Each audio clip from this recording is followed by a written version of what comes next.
السلام علیکم ورحمۃ اللہ وبرکاتہ۔ کیا ایک ہی میڈیکل رپورٹ پوری زندگی تباہ کر سکتی ہے؟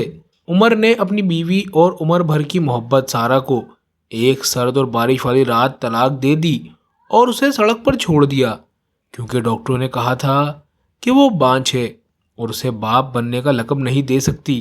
عمر نے سمجھا کہ اس نے سارہ کی کہانی ہمیشہ کے لیے بند کر دی ہے اور اس نے دوسری شادی کر لی، لیکن پورا ایک سال گزرنے کے بعد عین اسی بارش والی رات ایک تنگ اسپتال کی راہداری میں اتفاق سے دونوں دوبارہ ملے۔ وہاں عمر نے اس کے ہاتھوں میں ایک ایسی چیز دیکھی جس نے اسے گھٹنوں کے بل گرا دیا اور وہ دل چیر دینے والی آواز میں چیخ اٹھا۔ اس نے کیا دیکھا؟ 5 عورت ماں کیسے بنی؟ اور وہ اصل مجرم کون تھا جس نے حقیقت کو جھوٹ میں بدلا؟ عمر نے سارہ سے یونیورسٹی کے زمانے کی کئی سالہ محبت کے بعد شادی کی۔ سارہ واقعی ایک بہترین بیوی تھی، خوبصورت، صابر اور فرمانبردار۔ دونوں پہلے سال بہت خوشی سے رہ رہے تھے اور ایسے گھر کا خواب دیکھ رہے تھے جو بچوں سے بھرا ہوا ہو۔ ان کی زندگی میں سکون خراب کرنے والی صرف عمر کی ماں تھی، سارہ کی ساس، جو بہت حاوی اور سخت مزاج تھی۔ وہ سمجھتی تھی کہ سارہ نے اس کا اکلوتا بیٹا اس سے چھین لیا ہے اور وہ کسی بھی غلطی کی تلاش میں رہتی تاکہ آگ لگا سکے۔ پہلا سال گزر گیا اور حمل نہ ہوا۔ عمر کی ماں نے اپنے بیٹے کے کان میں باتیں ڈالنا شروع کر دیں۔ اے بیٹا، عمر گزر رہی ہے، میں مرنے سے پہلے ایک پوتا دیکھنا چاہتی ہوں۔ شروع میں عمر ہنستا تھا اور کہتا امی سب کچھ اللہ کے ہاتھ میں ہے، لیکن باتوں کو بار بار دہرانے اور دوسرے سال کے شروع ہوتے ہی اس کے دل میں پریشانی اترنے لگی۔ کیا واقعی کوئی مسئلہ ہے؟ ماں کے دباؤ میں آ کر میاں بیوی ڈاکٹر کے پاس گئے۔ ابتدائی ٹیسٹ نارمل تھے، لیکن حمل پھر بھی دیر سے ہو رہا تھا۔ سارہ کو بے چینی ہونے لگی اور عمر بھی چڑچڑا ہو گیا تھا۔ ماں ہر موقع سے فائدہ اٹھا کر اونچی آواز میں کہتی بنجر زمین فصل نہیں اگاتی۔ یہ بات سارہ کے دل میں تیر کی طرح لگتی، لیکن وہ اپنے شوہر کی خاطر خاموش رہتی۔ عمر کی ماں نے ایک خاص ڈاکٹر کا مشورہ دیا اور کہا کہ وہ خاندان کا پرانا اور بہت ماہر ڈاکٹر ہے۔ وہ سارہ اور عمر کو اس کے پاس لے گئی۔ ماں سلام کرنے کے بہانے ان سے پہلے ڈاکٹر کے کمرے میں داخل ہو گئی۔ کسی کو نہیں معلوم کہ بند کمرے میں 5 منٹ کیا بات ہوئی، لیکن اس کے بعد ڈاکٹر نکلا۔ اس کا چہرہ سخت اور سنجیدہ تھا۔ اس نے صرف سارہ کے لیے بہت تفصیلی اور مہنگے ٹیسٹ لکھ دیے۔ 1 ہفتے بعد نتیجہ آیا۔ ڈاکٹر عمر اور سارہ کے سامنے بیٹھا تھا اور اس کے پاس اس کی ماں بیٹھی تھی جو غم کا ڈرامہ کر رہی تھی۔ ڈاکٹر نے سرد لہجے میں کہا افسوس ہے بیٹا، تمہاری بیوی کو رحم میں پیدائشی نقص ہے۔ اس کی بیضہ دانی کا ذخیرہ بالکل 0 ہے۔ یہ 5 ہے اور طبعی طور پر ماں بننا ناممکن ہے۔ یہ باتیں سارہ کے سر پر بجلی بن کر گریں اور وہ فوراً بے ہوش ہو گئی۔ عمر اپنی بیوی کو اٹھا کر گھر لے آیا، لیکن اس کی نظر سارہ کے لیے بدل چکی تھی۔ اب وہ اسے اپنی محبوبہ نہیں بلکہ اپنی زندگی کی کمی سمجھنے لگا۔ وہ الگ کمرے میں سونے لگا۔ سارہ ڈپریشن کا شکار ہونے لگی۔ وہ اس سے بات کرنے کی کوشش کرتی مگر وہ اسے ٹال دیتا۔ ماں کی وسوسے انداز بڑھتا گیا۔ وہ کہتی بیٹا شادی کر لو، شریعت نے تمہیں 4 کی اجازت دی ہے، اپنی جوانی کسی سوکھے درخت کے ساتھ ضائع نہ کرو۔ ماں نے دوسری دلہن تیار کر لی، اپنی بہن کی بیٹی نرمین، جو مضبوط شخصیت اور امین لڑکی تھی۔ ماں نے بیٹے کے سامنے بات رکھی۔ عمر نے شروع میں سارہ کے جذبات کا لحاظ کرتے ہوئے انکار کیا، مگر ماں نے اپنا مشہور جملہ کہا یا تو شادی کرو یا قیامت کے دن تک میری ناراضگی جھیلو۔ عمر جھک گیا۔ سارہ کو اپنے شوہر کی منگنی کا پتہ اتفاقاً چلا جب اس نے اپنی ساس کو فون پر بات کرتے سنا۔ ٹوٹے دل کے ساتھ اس نے عمر کا سامنا کیا اور کہا کیا تم بیماری میں مجھے چھوڑ دو گے؟ ہم نے خوشی اور غم میں ساتھ نبھانے کا وعدہ کیا تھا۔ عمر نے کمزور لہجے میں کہا مجھے بچہ چاہیے سارہ، یہ میرا حق ہے۔ اس نے کہا شادی کر لو مگر مجھے نکاح میں رکھو، مجھے دوبارہ مت توڑو۔ ماں زبردستی بیچ میں آئی اور عمر سے کہا نرمین سوتن قبول نہیں کرے گی اور یہ لڑکی سارہ منحوس ہے، تمہاری نئی زندگی خراب کر دے گی، اسے طلاق دے کر سکون حاصل کرو۔ سردیوں کی بارش بھری رات تھی۔ بحث شدت اختیار کر گئی۔ ماں چیخی اس گھر میں آج رات یا میں رہوں گی یا یہ بدقسمتی سے عمر نے اپنی ماں کو چن لیا. اس نے سارہ کو طلاق دے دی. صرف طلاق ہی نہیں دی بلکہ ماں کے کہنے پر اسے فوراً گھر سے نکال دیا، کیونکہ اس نے کہہ دیا تھا کہ یہ گھر میرا ہے اور میں اس لڑکی کو ایک منٹ بھی یہاں نہیں دیکھنا چاہتی. سارہ گھریلو کپڑوں میں ایک چھوٹا سا بیگ لیے باہر نکل گئی. آنسو اس کے چہرے کو ڈھانپے ہوئے تھے. وہ بارش میں چلتی رہی. اسے معلوم نہیں تھا کہاں جانا ہے. اس کے والدین فوت ہو چکے تھے اور اس شہر میں اس کا کوئی بھائی بھی نہیں تھا. وہ گھنٹوں چلتی رہی یہاں تک کہ اس کی ہمت جواب دے گئی. اسے عجیب سا چکر آیا اور نچلے پیٹ میں شدید درد اٹھا. پھر وہ ایک تاریک گلی میں بے ہوش ہو کر گر پڑی. ایک پرانی گاڑی رکی. اس میں سے ایک نیک دل بوڑھی عورت اتری جس کا نام حاجہ فاطمہ تھا. اس نے اپنے بیٹے کی مدد سے سارہ کو اٹھایا اور اپنے گھر لے گئی. سارہ اجنبیوں کے گھر میں ہوش میں آئی. اس نے ان کا شکریہ ادا کیا اور جانا چاہا، مگر اسے شدید متلی محسوس ہوئی اور اسے قے آ گئی. حاجہ فاطمہ جو کبھی قانونی دائی کے طور پر کام کرتی تھی، اس نے شک کے ساتھ اس کی طرف دیکھا اور اس نے کہا، اے بیٹی، تمہارا چہرہ تو حاملہ عورتوں جیسا ہے. سارہ نے کڑوا سا ہنس کر کہا، میں بانجھ ہوں. ڈاکٹروں کی رپورٹ کے مطابق. حاجہ نے ضد کی کہ وہ اپنی روایتی طریقے سے اس کا معائنہ کرے گی. اگلے دن حاجہ سارہ کو ایک سادے سے لیبارٹری میں لے گئی. وہاں خون کا ٹیسٹ اور الٹرا ساؤنڈ کیا گیا.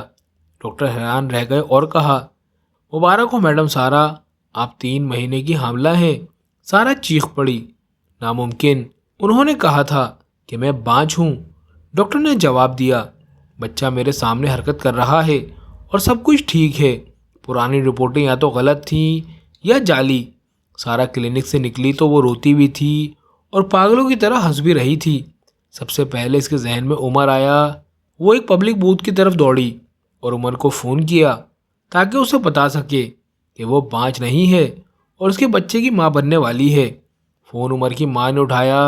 جب اس نے سارہ کی آواز سنی تو کہا، عمر ہنی مون پر گیا ہوا ہے اور تمہاری آواز سننا نہیں چاہتا، اور اگر دوبارہ فون کیا تو میں پولیس میں رپورٹ کر دوں گی کہ تم تنگ کر رہی ہو.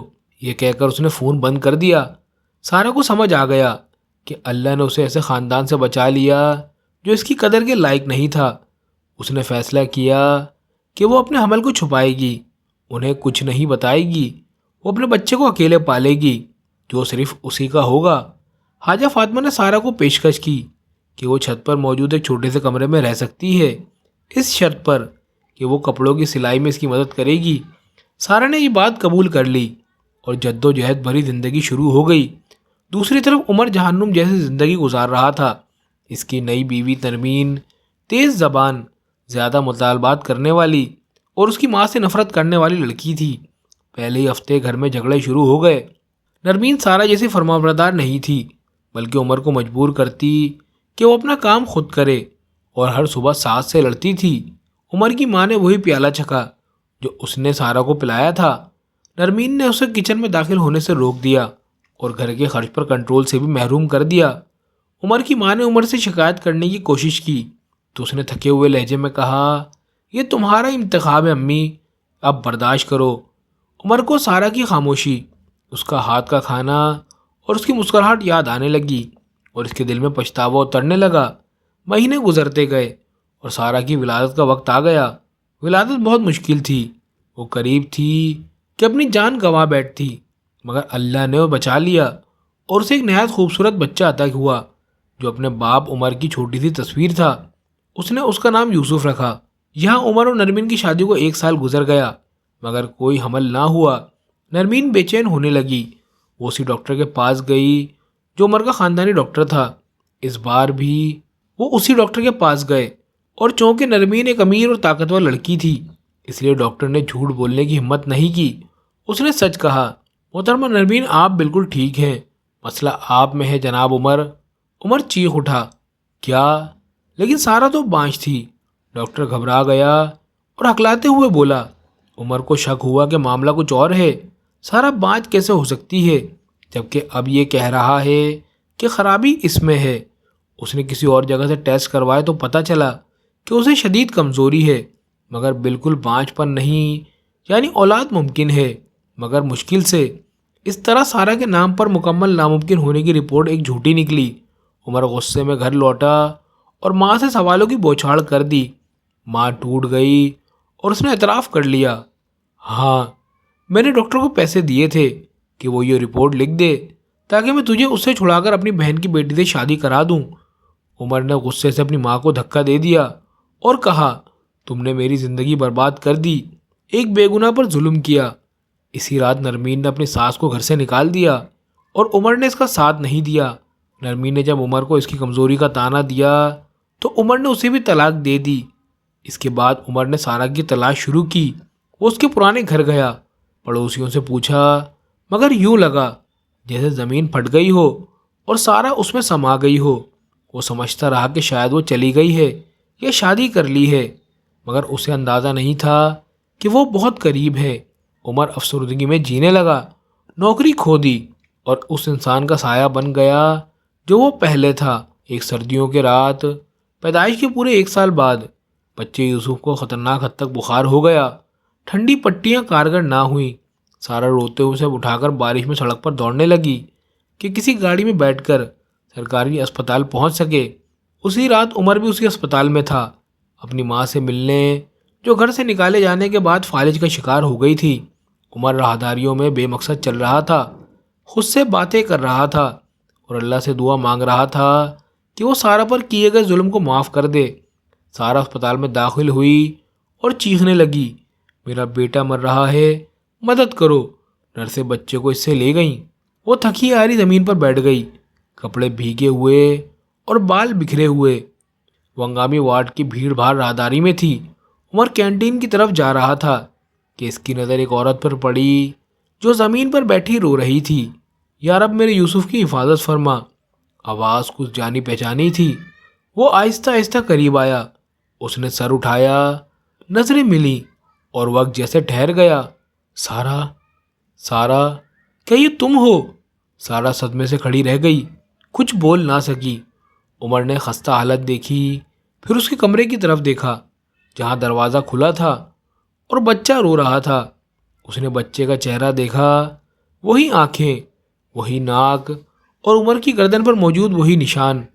عمر لرزتے قدموں سے قریب آیا اور بولا، سارہ، یہ بچہ کس کا ہے؟ سارہ نے سچ چھپانے کی کوشش کی، اس بچے کا والد۔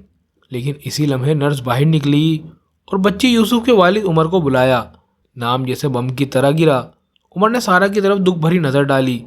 سارہ نے اس کے چہرے پر چیخا، آنسو بہتے ہوئے، ہاں یہ میرا بیٹا ہے اور وہ تمہارا بیٹا بھی جو تم نے نکالا، اور جو میرے پیٹ میں تھا، تمہارا بیٹا جس پر تمہاری ماں نے اس کے پیدا ہونے سے پہلے موت کا فیصلہ کر دیا تھا، تمہارا بیٹا جس نے اپنے باپ کو نہیں دیکھا کیونکہ تم نے ہمیں کتے کے حوالے کر دیا۔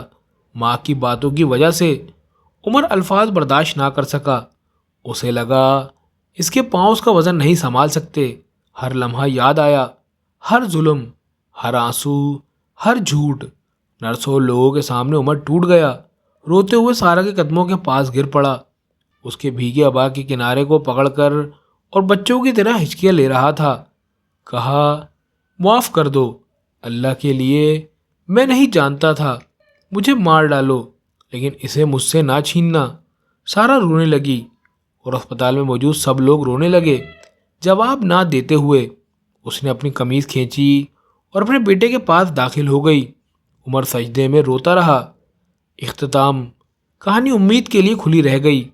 اللہ نے ناممکن کے بعد انہیں اکٹھا کیا اور شاید دلوں کو بھی ٹوٹنے کے بعد دوبارہ جوڑا جائے، لیکن پچھتاوا ہمیشہ عمر کے دل میں ایک نشان کی طرح رہے گا۔ یہ ہماری آج کی کہانی ختم ہوئی۔